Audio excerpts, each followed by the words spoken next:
Hello everyone and welcome to another edition of The Police and You.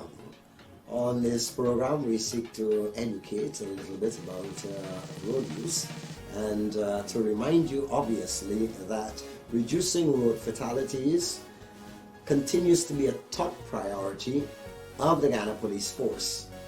And we took the time to be able to have the Corporate Communications Unit go out and particularly in Regional Division 4A, which captures and covers the city of Georgetown, to be able to speak with Deputy Superintendent Williams, who is the traffic officer of this region. We've got our own Corporal Antoinette Gonzalez, who speaks with him, and after that you'll be able to see some of what happens in terms of the traffic egress and ingress of the city.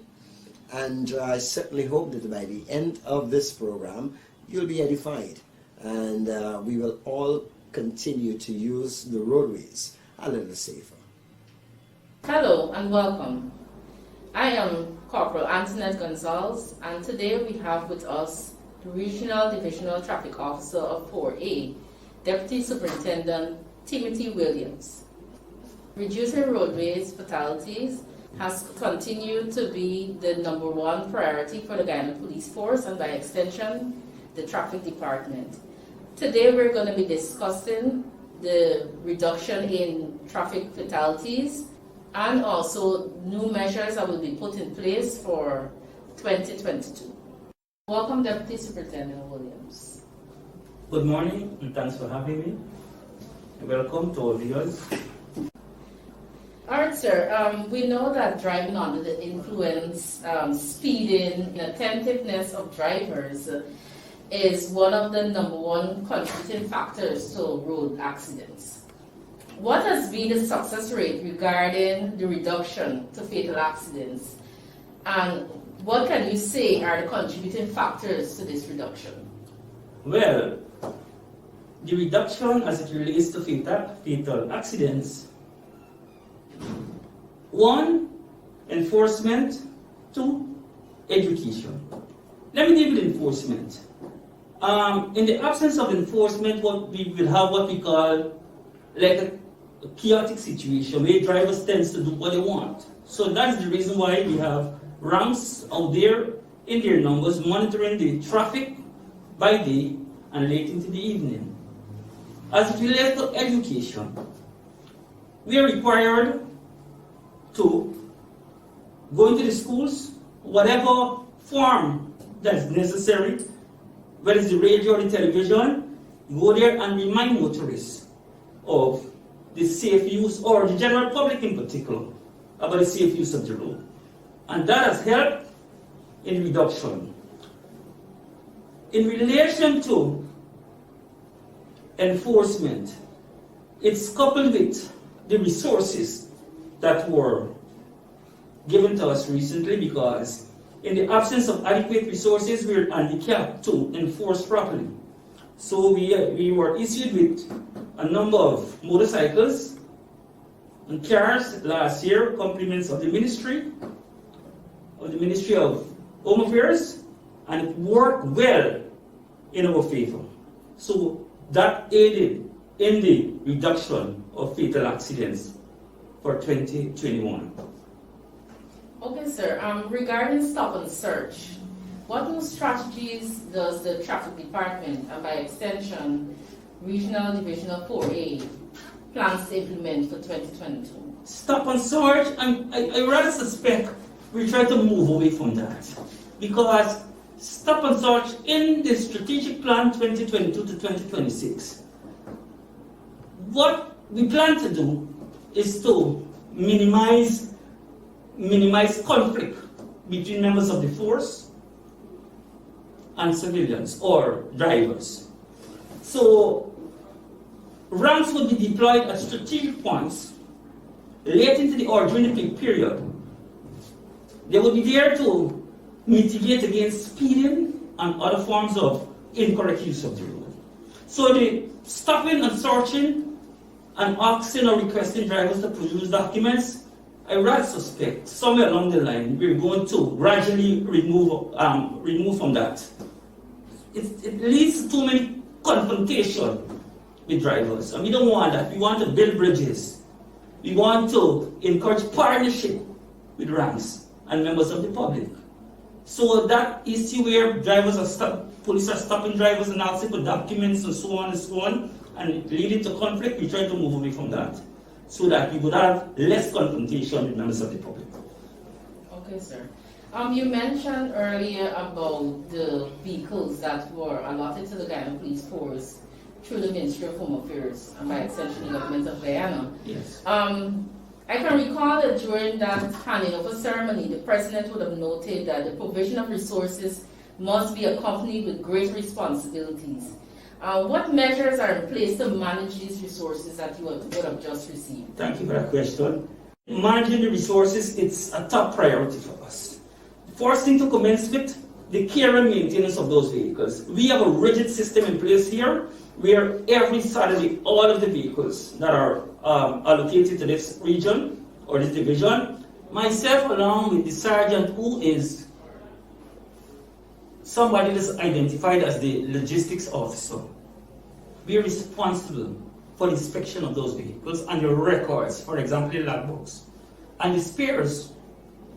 So every week, these vehicles we assemble them and inspect them thoroughly. In addition to that, daily checks also. From the time that comes into the compound, once I'm here, I will conduct a random test or check to ensure that these vehicles are in working order and no form of defect or damage is done to that vehicle. Managing our human resources, that is crucial for the development of this force. From time to time, ranks are required to go on training program. They're required, it's a requirement. And they're called to headquarters at the Officers Training College to undergo various forms of training, and that aid in the development of our ranks. In addition to that, we have local programs at the divisional level where resource persons from various departments will conduct training programs with our ranks, just to ensure that they're up to speed with what's required. What is required by the Guyana Police Force. Okay, sir. And we know that we're in a pandemic. What measures are in place to observe COVID-19 protocols in terms of the traffic ranks?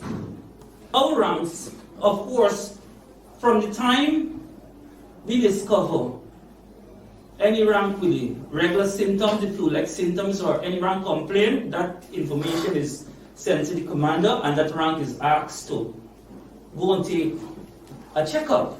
And in the meantime, that rank would have to be isolated until the rank receives the clearance to resume work. Of course, for my records, all of the ranks here, they're fully vaccinated.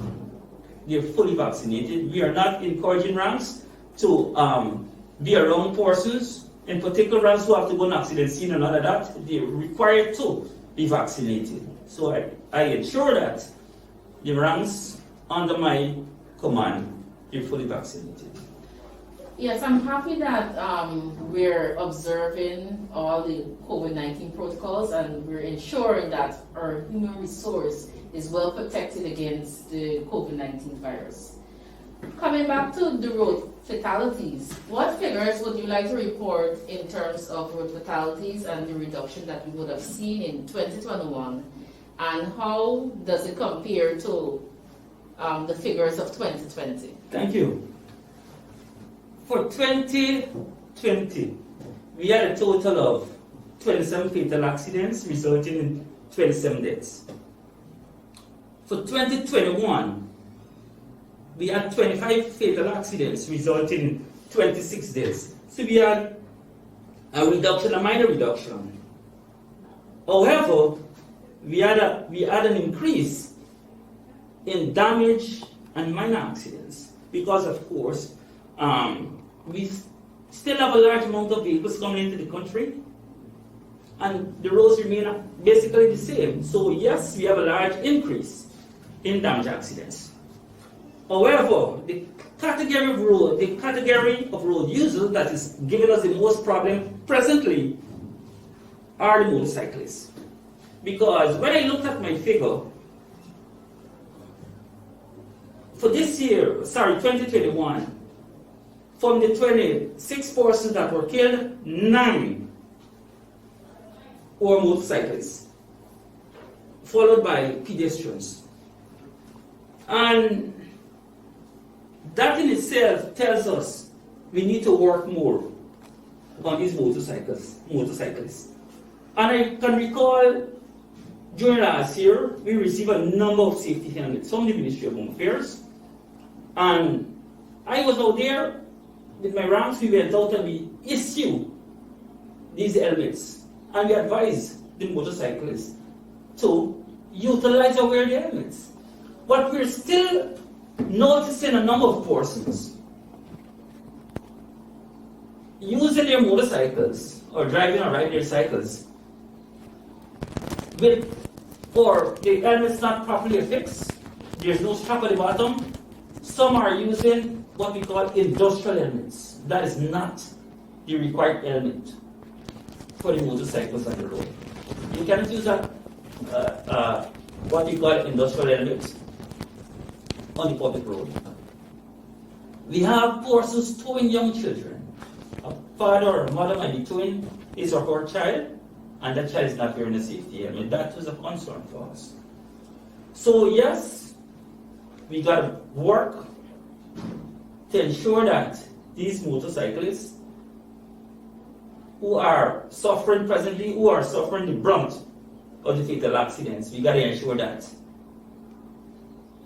that particular category is reduced. We don't want to be losing motorcyclists on the road. Or a matter of fact, no class of road user whatsoever, we should not, we don't want them to be losing their life on the road. So we got to work, we got to ensure that we maintain our education programs. We got to ensure that we maintain our enforcement. But as it relates to enforcement, I want to make a point here.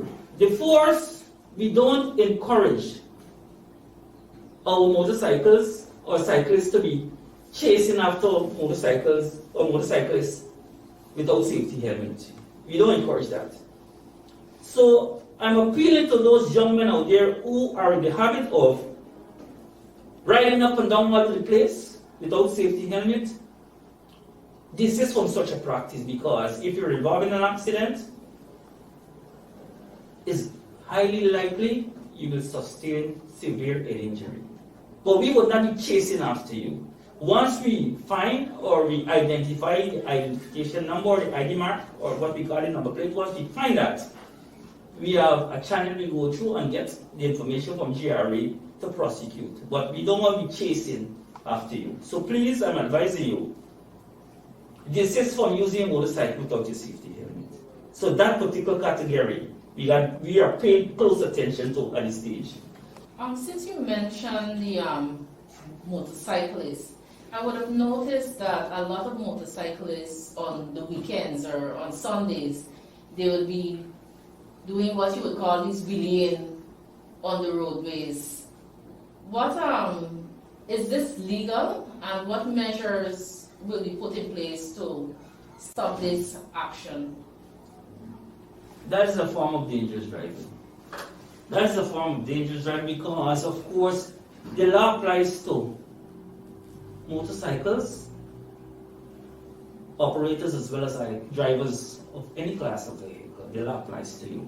So, if you're using a vehicle in a reckless manner, that is wheeling and speeding unnecessarily on the road and swaying in and out of traffic, we can prosecute you for being reckless or dangerous. It's as simple as that. That's a form of recklessness. So that is why on weekends in particular, we raise the vigilance on the road.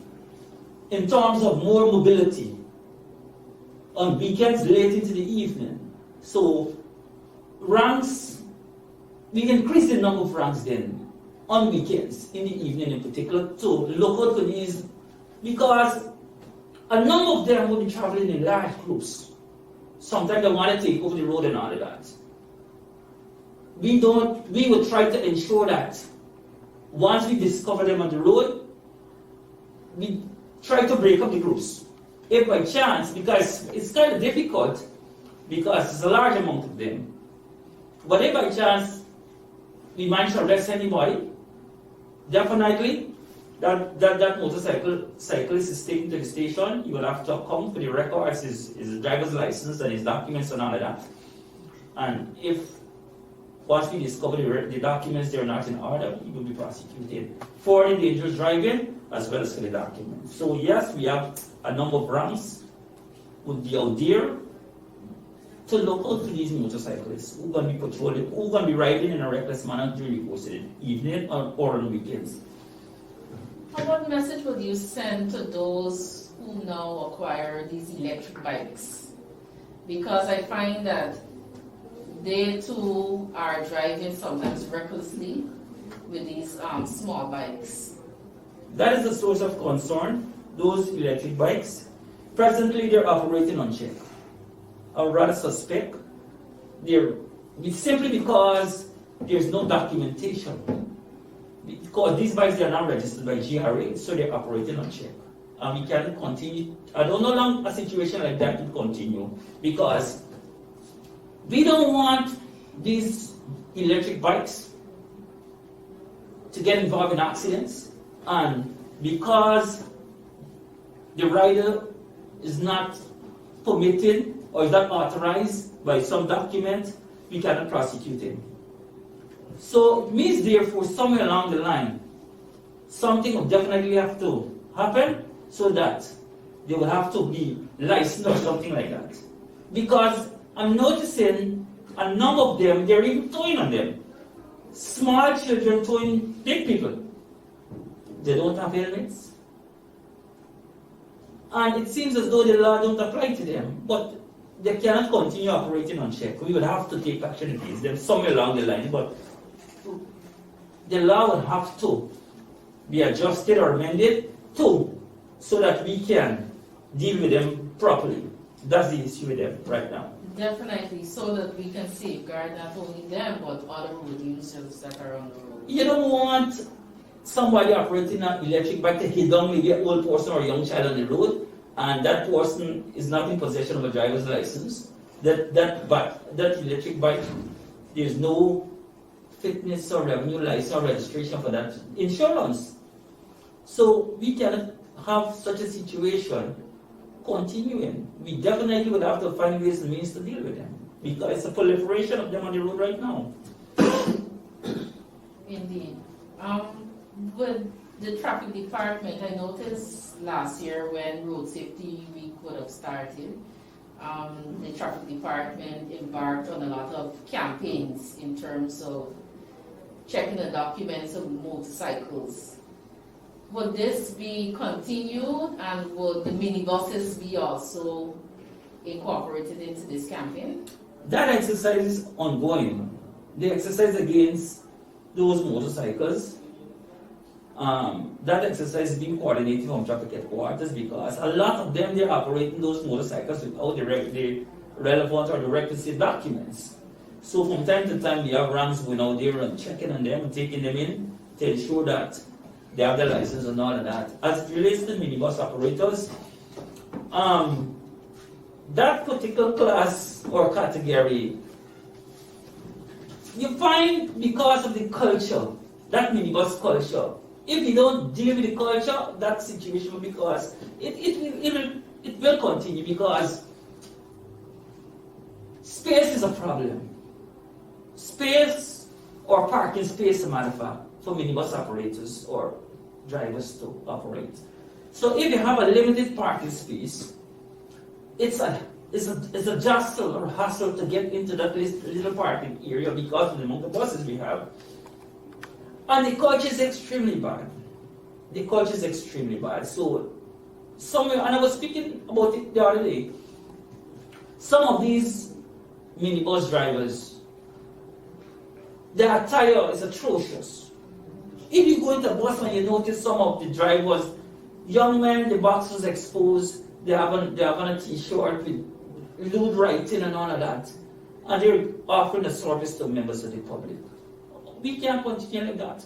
We cannot continue like that. And that is why once they're caught, we have the laws to deal with them. The conductors too. Untitled conductor, untitled drivers. And the driving and smoking, some of them want to risk driving and drinking.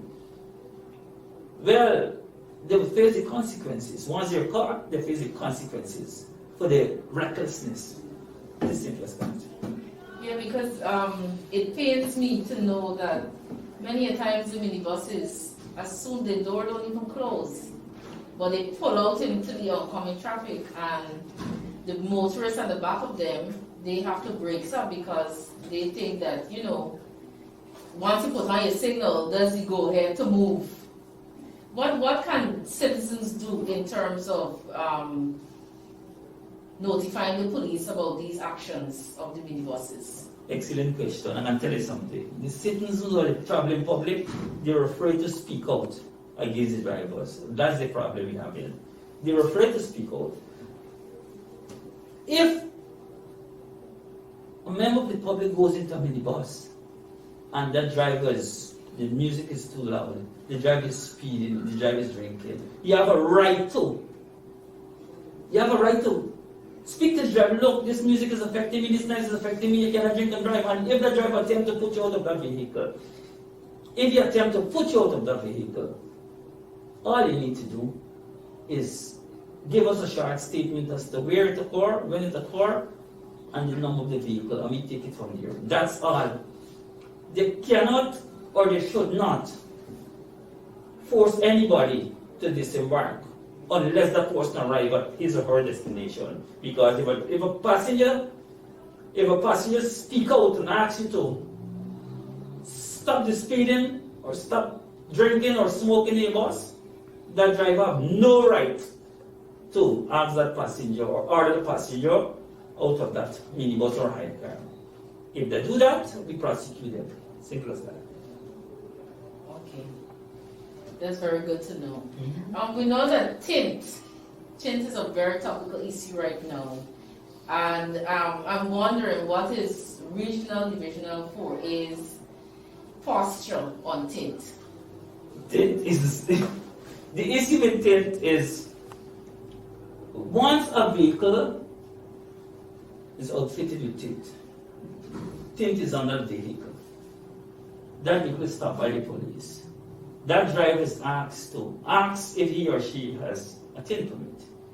If the answer is no, well then the driver can volunteer to remove the tint. But the police don't have the authority to remove the tint. We can ask the driver to remove the tint. And we can advise the person to apply to the ministry to have the requisite permit. Now, in that case where the driver refuses, the certifying officer will have to get involved. We notify the certifying officer who conducts an inspection by way of a tint meter to check on the density of the tint. Once it fails the required level or the light penetration, the certifying officer can revoke the fitness and we prosecute the driver. It is simple as that. But the certifying officer must get involved to inspect that vehicle.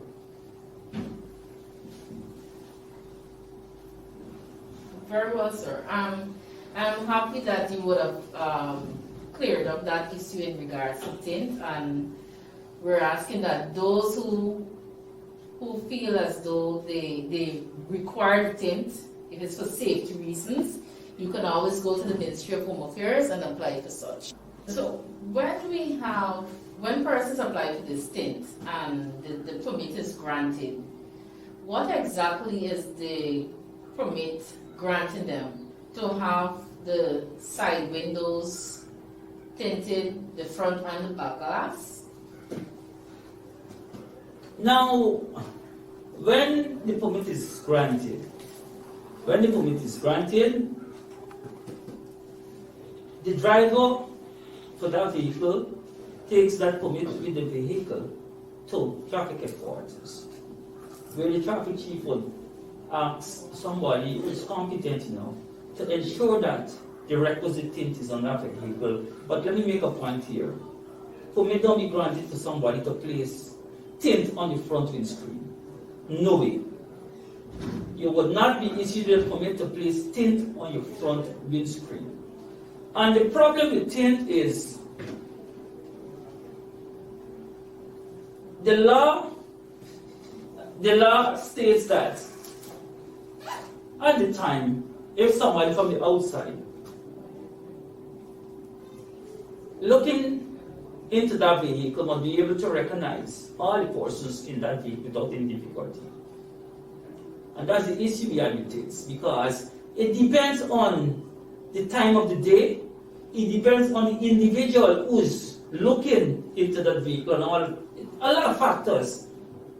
But yes, tinted vehicles is a very topical issue, and yes, we have a lot of persons who don't want to go through the process of applying. So, without going through the process of applying to get the requisite permit, they decide whether they're going to put whatever thing they want to put on the vehicle, and they just drive like that. And there goes the problem, because definitely they will be stopped by the police and ask for the requisite permit. So, once that is the case, the certifying officer will have to get involved to ensure that the thing on that vehicle, the density, it's the required density that is permitted on the permit. Could you say offhand what percentage is permitted? 35% of light must be able to penetrate that tint. Light penetration, at least 35% of light must be able. Because there's a tint meter, and when the meter is placed on that tint, it would indicate if 35% of light can penetrate that tint. Okay, you just talked about the tint meter. Does the traffic department have? The certifying officers, yes. They have that? Yes, as well as I think personally from Ghana Revenue Authority, because we have some vehicles coming with what we call factory tint, and they're required to check them also. So yes, we have tint meters to check on the density of tints. And some persons might want to challenge if these tint meters are regularized by the Bureau of Statistics. That's the sole problem. Yes, they are. I can tell you, because when these devices they came into the country, the Bureau of Standard they have been through the regular checks there, and they came with what we call a certificate. It's just like the radar and the breathalyzer. These things, they go to the Bureau, and the Bureau check them, ensure that the certificate is there before we utilize them. But of course, as it relates to the tint, you have to be certified to use that tint meter. Okay, and how often do we check or retest these tint meters? How often you check them? Yes. Or how often do they have to go back to do these tests? But the traffic chief, he has the certificate. Okay. I think most of them, the certificate is valid for a year. And when that year is up, we recall them, we take them into the Bureau Standard for them to be recalibrated. And once they're okay, we use them back. Okay, well, thank you for explaining about this whole tint issue. So I'm guessing persons won't have any issues in regards to tint in Regional Division of 4A, and by the extension, the whole of Guyana. Yeah. What is the impact of human resource on citizens when accidents occur? That can be very traumatic. That can be extremely traumatic. Because accidents, if by chance you should go into, if you're allowed to go into the hospitals and to see some of the agony that some persons go through after a serious accident. And that can be very impacting on the families, Because if, let's say, a breadwinner is maimed or disabled, it's not a nice situation. I've seen cases where persons, after a serious accident, they're discharged from hospital, but they're bedridden. That in itself can be very traumatic for members of the public. We go there sometimes to visit the relatives. We go sometimes with members of the cops on field to check on the family. And you might see or notice some person who's recovering, but that person is there almost helpless. It's not a nice sight. It's so accidents. It's I really can't find a word to tell you or to describe the feeling of some persons when they have persons or family members who are injured as a result of serious accidents. It's really sad.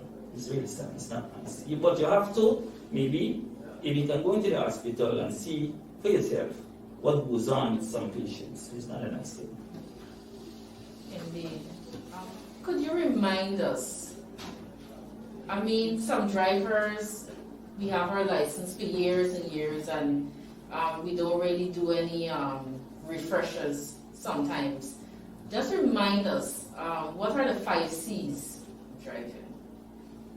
First of all, the 5 C's in defensive driving. We have care, common sense, courtesy, consideration, and caution.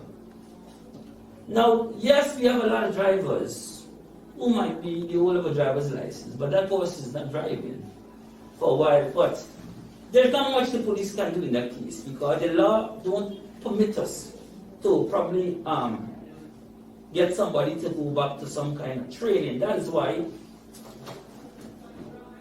we have these programs, these television and radio programs, so from time to time, they can listen, we can remind them of the correct use of the road. So, yes, they need to remember the 5 C's, and I would encourage some of them who still have the highway code, go to the highway code from time to time, so it will remind you, will refresh yourself. You will refresh yourself as to the correct use of the road. Before we go, sir, could you elaborate on the objectives of the strategic plan for 2021 to 2026? Now, the plan is to mitigate against all forms of road accidents and reduce road fatality. That's the plan. And we can only realize this through partnership. We're going to work with the ministry because, of course, road signage is important. The National Road Safety Council, the schools, you have the Parent Teachers Association. Ranks, as I mentioned earlier, we will try to advise our ranks, or we will advise our ranks too. Rather than build bridges then, that's the aim. Partnerships, to avoid confrontation. We will work with all the stakeholders necessary to ensure that the goal is achieved, and that's the reduction of fatal accidents. And that is why ranks, rather than we have ranks chasing after drivers and asking for documents and all of that, ranks will be placed at strategic points late into the evening to ensure that visibility is important, to ensure that. Because drivers, they're smart. They look out for police on the road. They look out for police. And in the absence of police, there is a lot of nonsense. So once you have police on the main thoroughfare between a particular time and period, that in itself can be used as a deterrent to mitigate or minimize speeding and any other form of incorrect use of the road. Before we go, what advice would you give to our motorists and pedestrians in terms of the way we use the road and going forward to 2022? Pedestrians, the issue with pedestrians is most of them, they will operate as if, for example, the traffic lights is not for pedestrians, it's only for vehicles. They would operate as if you have a pedestrian crossing, it's not necessary to use it. So those are issues we have with pedestrians. So yes, we gotta work on our education programs. Same thing with the drivers. The drivers we have to, car drivers, minibus operators, and all road users, as a matter of fact. The minibus operators in particular, I don't want to sound too harsh, but we got to address the issue as it relates to culture. If we don't address the issue of culture, that situation that we have now there, I know the Minibus Association, they're trying to ensure that they have these drivers outfitted with uniforms and bring some amount of order. But we have some of them who are hell-bent on their own way. If the police is not there, well then we call what we call the plating and all of that. Why that should be? The police must not be there for you to remain in a line. So we have to work on the culture to ensure that we bring some amount of order as it relates to the operation of those minibuses and so on our road. Thank you very much, sir, for your time. There you have it, Deputy Superintendent Timothy Williams, Traffic Officer for Regional Divisional 4A.